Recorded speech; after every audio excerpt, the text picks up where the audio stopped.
All right. Good evening, everybody. My name is Jeb Penny. I'm an executive advisor to the Public Service Commission. And we are here today to discuss the need for a new area code in the 502 area code. I'm going to have a brief presentation here, and afterwards there'll be an opportunity to take questions and to make comments on the record.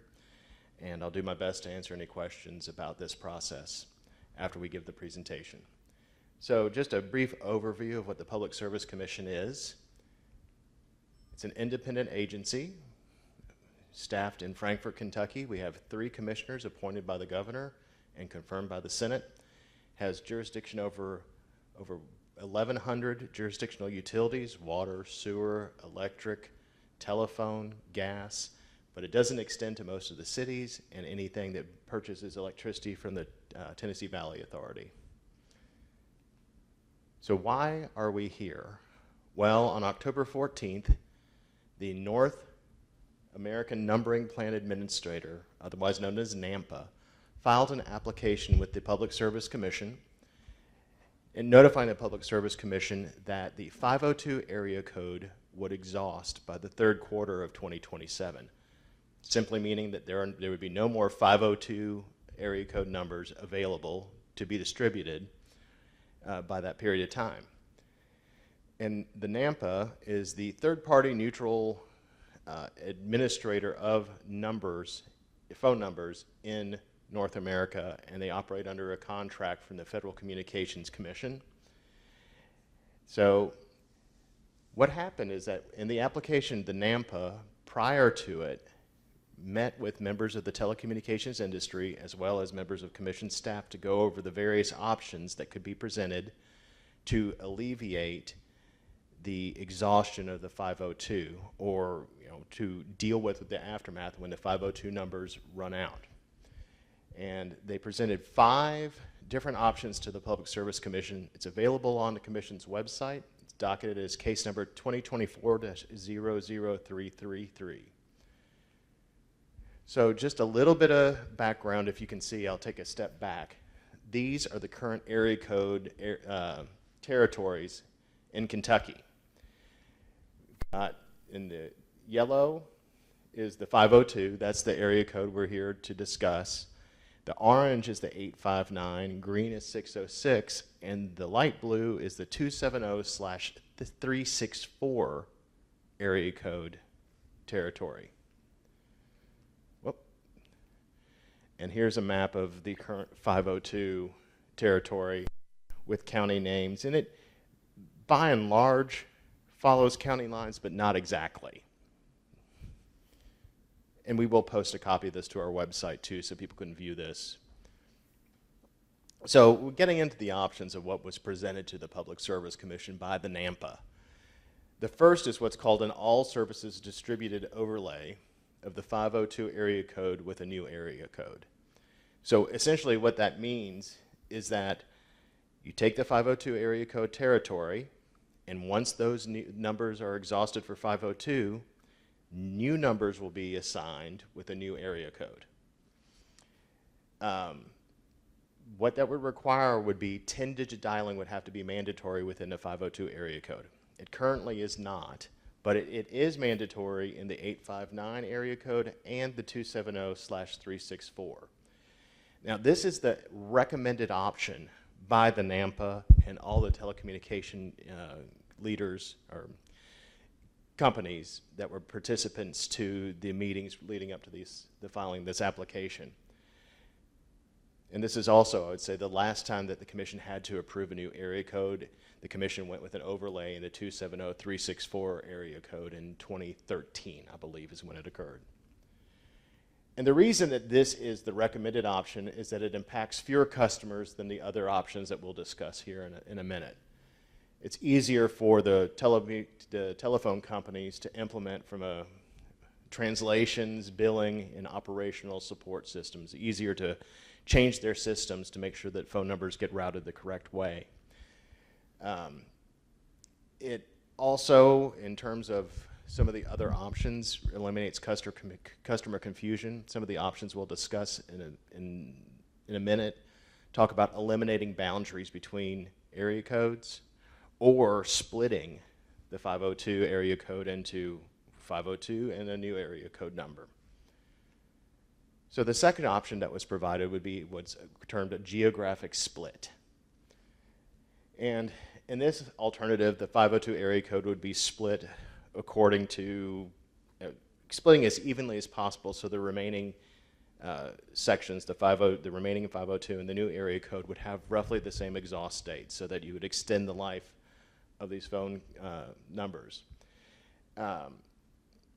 However, nobody knows, you'll see a map in a second, nobody knows who would retain the 502 area code during this split. It's not a decision that would be made until after, if the commission were to order that, the option, then the NAMPA would decide who keeps 502 and then what the new area code would be. One of the things you would have is that you would retain 7-digit dialing within your area code, but if you were making a call from 502 to the new area code, you'd still have to do 10-digit dialing. So we're going to take a look at it. There's in this map, we have Area A and Area B. Area A would have a life of about 33 years, and Area B would have at about 30 years. So you can see Area A would be primarily along the Ohio River, and Area B would be the remaining 502 area code territory.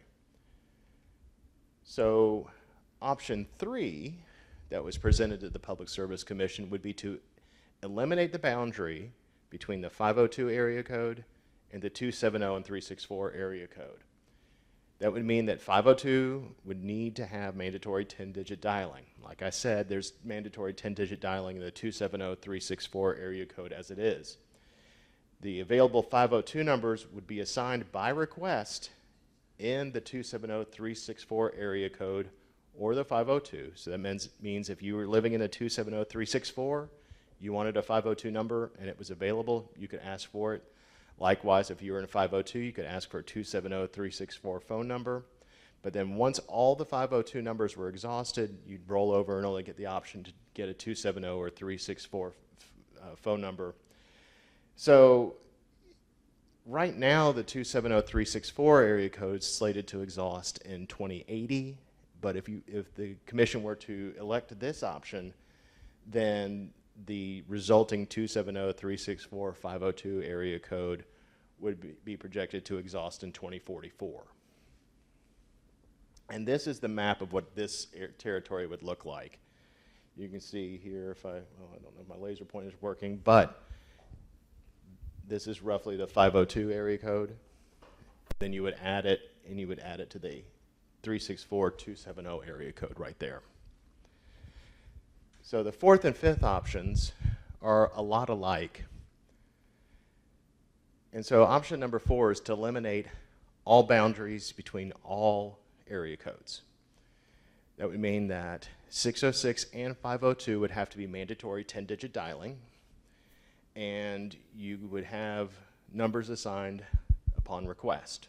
If you grew up in Eastern Kentucky but you have a Lexington phone number, maybe you could finally get another 606 number if you wanted to. Anywhere within this territory, you could get one of the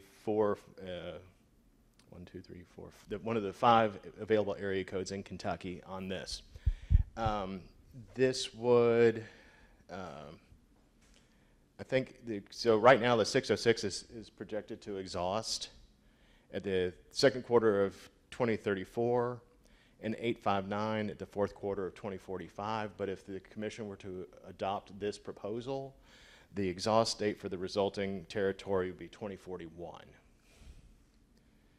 So the last option is just like what we discussed, is that you would eliminate all the boundaries between area codes, but then you would also have a new phone number for an overlay. So it's a combination of option 4 and the first option. So what this would mean, the same thing, you would have to have mandatory 10-digit dialing across all the area codes, but you would already have an overlay or a new area code to get ready to go when the other codes exhaust. And under this, it actually would extend the life of, oh, those are the wrong things. Sorry. I don't know what I did, Glenn. But anyway, it would extend the life of the 606. Thank you. And I think There you go. And it would extend, the exhaust date beyond that 2041 that we saw for the previous one. So what is next? Well, this is the second of five public meetings that we're having. And once all the public meetings are held and public comments are received, the commission then will take a look at the comments received as well as the application and the written comments the commission has received in the docket. Now, the NAMPA has requested a final order from the commission no later than July 31st, 2025. And, what happens after the commission issues an order depends upon what the commission actually orders. Does it order a split? Does it authorize the overlay, option 1? And it will set up different timelines. But for example, I included what would happen if the commission adopted the preferred option. Well, 6 months from the date of the order that is entered, mandatory 10-digit dialing would go into effect in the 502 area code. And then no later than 13 months from the date of the entry of the order, all the translations and conversions and system changes that the telephone companies need to make would be completed and be ready for the new telephone number, new area code whenever it was necessary to assign it. And that also gives businesses, like for example, if the commission were to order a split, it would give businesses opportunities to change what they needed to do if they have to get a new area code, the like of that. And so that concludes my presentation here. If there are any questions or comments, I would invite you to come up to the microphone so we can get it on the record, or, Okay, thank you. Do you have any questions? All right, thank you.